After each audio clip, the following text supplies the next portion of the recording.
My father walked into my law office on a Tuesday morning, 23 years after he abandoned us. I recognized him instantly despite the expensive suit and silver hair.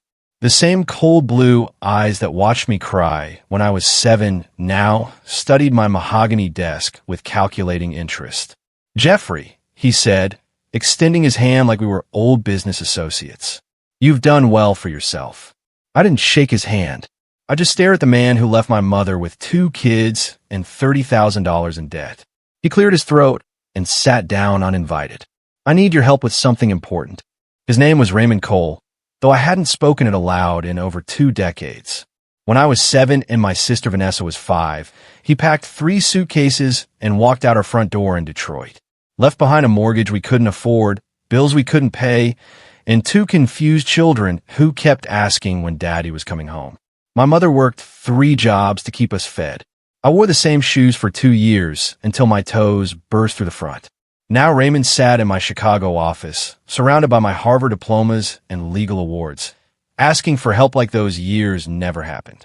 "I'm in a difficult situation," Raymond began, adjusting his designer watch. "My company, Cole Industries, is facing a hostile takeover. I need someone with your expertise in corporate law to help me fight it." I leaned back in my leather chair and studied him.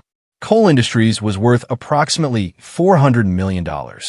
I'd followed his success over the years, watching from a distance as he built an empire while we struggled to survive.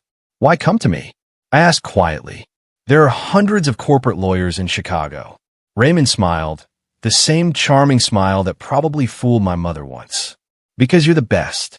And because you're my son." The audacity was breathtaking. 23 years of silence, and now I was suddenly his son again because he needed something. "Tell me about the takeover," I said, keeping my voice neutral. Raymond leaned forward eagerly, missing the ice in my tone completely. "A company called Hartwell Enterprises has been buying up shares. They're planning to force me out and dissolve the company for parts. I built Cole Industries from nothing, Jeffrey. I can't let them destroy it." From nothing. The irony burned. He built his fortune from nothing, while his actual children wore, donated clothes, and ate government cheese. But I let him talk, already forming a plan in my mind. Raymond pulled documents from his briefcase, spreading them across my desk with desperate energy. "Hartwell is being aggressive. They've already acquired 32% of shares. If they reach 51%, I lose everything." I studied the papers carefully. This was legitimate corporate warfare, the kind of case that could make or break reputations. The kind of case worth millions in legal fees. "What about your other children?" I asked suddenly. "Your new family. Can't they help?" Raymond's face tightened. "My wife Diane doesn't understand business. My son Trevor just graduated college. He's not equipped for this." So he had replaced us completely. New wife, new son, new life. I picked up the Hartwell documents, examining the acquisition timeline with professional detachment. Raymond watched me hopefully, probably seeing my interest as a good sign. What he didn't know was that I've been tracking Cole Industries for 5 years, ever since I made partner at Sullivan & Associates. I knew his company inside and out. Every weakness, every vulnerability, every skeleton in every closet. "This will require significant time and resources," I said carefully. "Cases like this can take months, maybe years. My standard retainer for corporate defense is $200,000. Raymond didn't even blink. He just pulled out his checkbook like money solved everything. "I'll pay whatever it takes," Raymond said, signing the check with a flourish. "You're my son, Jeffrey. Family helps family. Family helps family." The words hung in the air like poison. I thought about my mother's funeral 3 years ago. She'd work herself to death at 52, her body finally giving out from decades of exhaustion and stress. I'd paid for everything because Raymond never sent a single dollar in child support, never called on birthdays, never showed up for graduations. But now he needed family, and suddenly I existed again. I took the check and smiled for the first time. "I'll start immediately. This requires careful planning." After Raymond left, I sat alone in my office and pulled out a folder I'd been building for 5 years.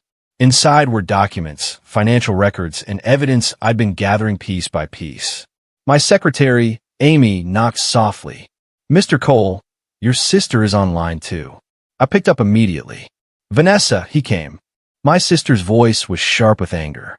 Raymond? What did he want? I told her everything while watching the Chicago skyline through my window.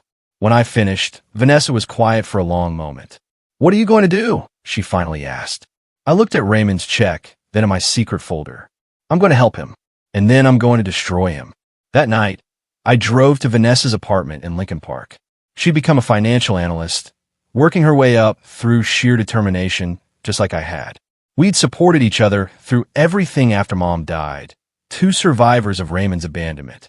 Vanessa opened the door with wine already poured. Tell me the plan, she said immediately. I sat on her couch and laid out 5 years of research. Raymond's company looks successful, but it's built on shaky ground. He's been making risky investments, hiding losses, and moving money between shell companies. Hartwell discovered some of this. That's why they're moving in. Vanessa's eyes widened. He's committing fraud? Not exactly fraud, I explained, sipping the wine. More like aggressive accounting that crosses ethical lines. He's been borrowing against future earnings, inflating asset values, and basically building a house of cards. If someone pushed hard enough, the whole thing would collapse. Vanessa leaned forward. And you're going to push. I nodded. But first, I'm going to defend him. I'll fight Hartwell, make Raymond trust me completely, get access to everything. Then, when he's absolutely dependent on my help, when he thinks he's safe, I'll pull the foundation out from under him. My sister smiled, the same fierce smile our mother had. Mom will be proud. I raised my glass. This is for her. The next morning, I called a meeting with my associate, Brian Park. He was brilliant with corporate law and completely trustworthy. I needed someone who could handle the technical work while I orchestrated the bigger picture. Brian, I'm taking on Cole Industries, I said, closing my office door. This will be our primary focus for the next several months. Brian pulled up Cole's financial records on his laptop. Hostile takeover defense. Big money case. What's the catch?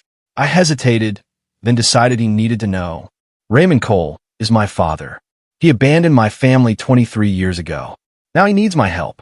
Brian's fingers stopped on the keyboard. And you're going to help him? I'm going to help him believe he's winning, I said carefully. And then I'm going to make sure he loses everything. Brian studied me for a long moment. Jeffrey, that's dangerous. If the Bar Association finds out you're sabotaging your own client, you could lose your license. He was right, of course. What I was planning wasn't just revenge. It was professional suicide if I got caught. That's why we have to be smart, I said. We defend him legitimately at first. Build trust. Get complete access to his records. Then we find every illegal thing he's done and make sure the right people discover it. We don't sabotage him. We just let his own actions destroy him. Over the next 2 weeks, I threw myself into Raymond's defense. I filed injunctions against Hartwell, challenged their acquisition methods, and built a legal wall around Cole Industries. Raymond called daily, praising my work and acting like we'd never been apart. You're brilliant, Jeffrey, he said during one call. Just like your old man. I wanted to vomit. Instead, I scheduled a meeting at his estate in Lake Forest. I needed to see how he lived, meet his new family, and really understand what I was taking away from him. When I pulled up to the massive mansion, I felt that familiar childhood anger burning fresh and hot. Raymond's wife Diane answered the door, a thin woman with nervous hands and too much jewelry. She looked at me with obvious discomfort, probably knowing exactly who I was and what my existence meant. Jeffrey, welcome, she said weakly. Raymond is in his study. Their son Trevor appeared behind her, a soft 22-year-old who'd clearly never struggled for anything. He looked at me with curiosity mixed with resentment. The house was obscene. Crystal chandeliers, marble floors, original artwork. I calculated quickly and estimated $8 million minimum. This was what Raymond bought with the money he could have sent us. While Mom worked night shifts in Vanessa and I shared one bedroom. Raymond's study was designed to intimidate. Floor-to-ceiling bookshelves, a desk the size of my first apartment, and photographs of his success everywhere. What caught my eye was a family photo on his desk. Raymond, Diane, and Trevor smiling on some tropical beach. No pictures of me or Vanessa. We'd been completely erased. Impressive office, I said, sitting across from him. Raymond beamed. Success requires the right environment. I want to show you something. He pulled out a document. I'm updating my will. With everything that's happening with Hartwell, I need to ensure my legacy is protected. I want to add you as a beneficiary, Jeffrey. You've earned it. A beneficiary. After 23 years, he wanted to buy my loyalty with an inheritance. The manipulation was so obvious, it was almost insulting. That's very generous, I said, keeping my face neutral. But let's focus on keeping the company intact first. I need complete access to all financial records, including the private accounts you haven't shown me yet. Raymond's smile faltered slightly. What do you mean? I leaned forward. Raymond, I can't defend you properly if I don't know everything. Hartwell clearly found something that made them confident about this takeover. I need to know what they know. He was trapped. If he refused, I'd walk away. If he agreed, he'd expose his secrets. Raymond walked to a safe hidden behind a painting of himself. The combination took 30 seconds, and then he pulled out 3 folders. These are confidential, he said quietly. The offshore accounts, the restructured debt, the inflated valuations. If this gets out, the SEC would investigate. I took the folders with careful hands, my heart racing.